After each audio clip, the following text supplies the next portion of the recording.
یوم تجد کل نفس ما عملت، اس قیامت کے دن جو عمل بھی دنیا میں جس شخص نے کیا ہوگا وہ سب اپنے سامنے دیکھ لے گا. من خیر محضرا، اگر کوئی خیر کی ہے وہ بھی اپنے سامنے پا لے گا. وما عملت من سوء، اور اگر کوئی برائی کا کام کیا ہے وہ بھی دیکھ لے گا. وہی والی بات، فمن یعمل مثقال ذرۃ خیرا یرہ ومن یعمل مثقال ذرۃ شرا یرہ.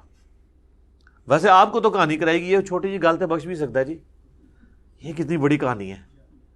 اس کہانی کا تو مطلب ہے کہ انبیاء کے آنے کی ضرورت ہی کوئی نہیں تھی، کتابوں کی ضرورت نہیں تھی، قرآن کی وعیدوں کی ضرورت ہی کوئی نہیں تھی، وہ تو بہانے ڈھونڈ رہے بخشنے کے. اتنا سادہ معاملہ نہیں میرے بھائی. یہ چھوٹی سی بات پہ اگر بخش سکتا ہے تو چھوٹی سی بات پہ پکڑ بھی سکتا ہے. اللہ تعالیٰ کے بارے میں بے فکری کی زندگی نہیں کوئی شخص گزار سکتا. صحیح بخاری میں حدیث ہے، نبی علیہ السلام ایک چوراہے کے پاس سے گزرے، کچھ اصحاب کھڑے ہنس رہے تھے. آپ کھڑے ہوئے آپ نے فرمایا جو کچھ میں جانتا ہوں نا اگر تم جانتے تو بہت کم ہنستے، زیادہ رویا کرتے. تو یعنی یہ ایک سیریس ایشو ہے. جامعہ ترمذی میں حدیث ہے، سیدنا عثمان جب بھی قبرستان جاتے تو قبر پہ کھڑا ہو کے اتنا روتے کہ ان کی داڑھی آنسوؤں سے تر ہو جاتی. تو صحاب کہتے حضرت آپ تو بخشے بخشائے ہیں. تو وہ کہتے میں نے رسول اللہ سے سنا تھا کہ آخرت کی منزلوں میں پہلی منزل قبر ہے، جس کی یہ منزل آسان ہوئی اس کی اگلی آسان در آسان ہوں گی، اور جو اس میں پھنس گیا اس کی اگلی منازل مشکل در مشکل ہو جائیں گی.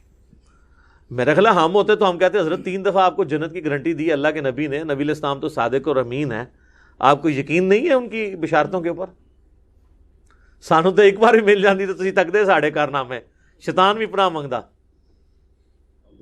اسی لیے تو ہمیں ملی بھی نہیں سر. یہ انہیں کو مراتب ملتے ہیں جن کے بارے میں کانفیڈنس ہوتا ہے کہ جو ایک لمٹ کو کراس نہیں کریں گے. پھر تودوا لو ان بینہا وبینہ امدا بعیدا، اس دن یہ حالت ہوگی کہ انسان تمنا کرے گا کہ کاش اس دن اور اس کے درمیان ایک بہت بڑی مدت حائل ہو جاتی، یعنی یہ دن آ نہ جاتا، یہ ٹل ہی جاتا کسی صورت. کیونکہ دنیا میں تو اس نے یہی تمنا کی ہوئی تھی نا کہ اے جہاں میٹھا اگلا کس نے ڈٹھا. یہ بس یہاں سے آپ مٹھائی اویل کریں، آگے آئے گی تو دیکھی جائے گی. یہاں بھی لوگ کہتے ہیں دیکھی جائے گی انشاءاللہ. تو اللہ تعالیٰ ہمارے وہاں پھر یہ کہے گا کاش یہ دن نہ آتا میرے اور اس دن میں ایک لمبی مدت حائل ہو جاتی. وَيُحَذِّرُكُمُ اللَّهُ نَفْسَهُ، پھر وہی بات ریپیٹ ہوئی، اللہ تعالیٰ تمہیں اپنی جان سے ڈراتا ہے، ڈر جاؤ. وَاللَّهُ رَؤُوفٌ بِالْعِبَادِ، اللہ تعالیٰ اپنے بندوں پر مہربان ہے.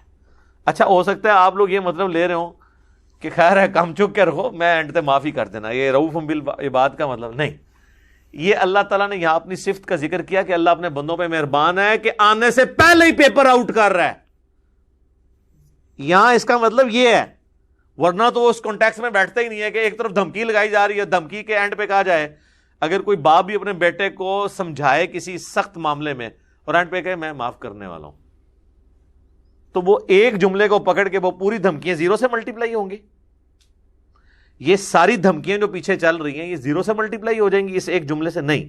بیسیکلی اللہ طرف ہمارا ہے میں اپنے بندوں پر مہربان ہوں کہ میں اس مشکل وقت آنے سے پہلے اپنے پیغمبروں کے ذریعے اپنی کتابوں کے ذریعے تو میں ڈرا رہا ہوں کہ اس کی تیاری کر لو، پیپر آؤٹ کرتی ہے.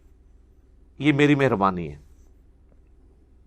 اور دوسرا یہ بھی میسج ہے کہ اگر تم نے انسانوں والی زندگی گزاری پیغمبروں کی اطاعت کے ساتھ تو پھر میں اپنے بندوں پہ مہربان ہوں. میں کوئی فنیٹک نہیں ہوں کہ مجھے کسی کو عذاب دے کر مزہ آتا ہے، جس طرح کہ وہ یونان کے دیوتاؤں کے بارے میں تھا نا کہ وہ خون مانگتے ہیں، تو کبھی کوئی وہ لڑکی ذبح کر کے اس کے آگے پھینک دیتے تھے، کبھی کوئی کتا ذبح کر کے. ان کا تو خدا کا کانسیپٹ یہ تھا نا خدا خون مانگتا ہے. تو اللہ تعالیٰ مجھے کوئی، یہ تو قرآن پاک میں ایک اور جگہ اللہ تعالیٰ ہے کہ اللہ تعالیٰ تمہیں عذاب دے کر کیا کرے گا اگر تم شکر گزار بنو گے. اللہ فنیٹک نہیں ہے. اس سے بڑھ کے وہ آیت ہے سورہ الانعام کی، وَكَتَبَ رَبُّكُمْ عَلَى نَفْسِهِ الرَّحْمَةَ، تمہارے رب نے اپنے اوپر خود یہ لازم کر لیا کہ میں نے ہر حال میں رحم ہی کرنا ہے. اللہ تو اس کے لیے تیار ہے، لیکن اگر آپ دوسرے ٹریک پہ چڑھیں گے پھر نہیں، پھر اس کے عذاب کا کوڑا پڑے گا. وہ تو اللہ تعالیٰ نے قرآن میں جگہ جگہ کہا ہے، کیا ہم اپنے نافرمانوں کو اور اپنے تابع فرمان لوگوں کو برابر کر دیں؟ کیسا بھونڈا حکم اللہ پہ لگاتے ہو کہ تم یہ کام نہیں کرتے ہو کہ تمہارے ماننے والے اور نہ ماننے والے، تمہارے اوبیڈینٹ اور تمہارے نافرمان، تم ان کو ایک لیول پہ نہیں ٹریٹ کرتے، اور میں کائنات کا بادشاہ ہو کے اپنے ماننے والوں اور اپنے فرما بردار لوگوں اور نافرمانوں کو برابر کر دوں گا. ایسے نہیں ہو سکتا، کیونکہ اللہ کی ایک صفت عدل بھی ہے، یہ اس کے عدل کا تقاضا ہے کہ وہ دونوں کو برابر نہیں کر سکتا. ہاں ڈومیننٹ پہلو رحمت کا ہے. بخاری مسلم دونوں میں حدیث ہے، اللہ نے مخلوقات کی پیدائش سے پہلے اپنے پاس عرش پہ یہ عبارت لکھ لی تھی کہ میری رحمت میرے غضب پہ سبقت لے جائے گی.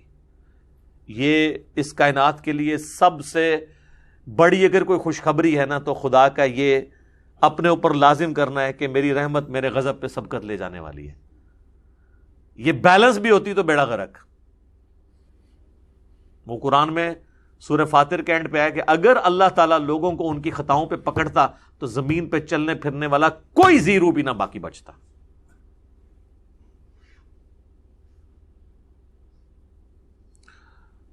اللہ تعالیٰ ہمارے ساتھ عافیت والا معاملہ فرمائے. لا الہ الا انت سبحانک انی کنت من الظالمین. آمین.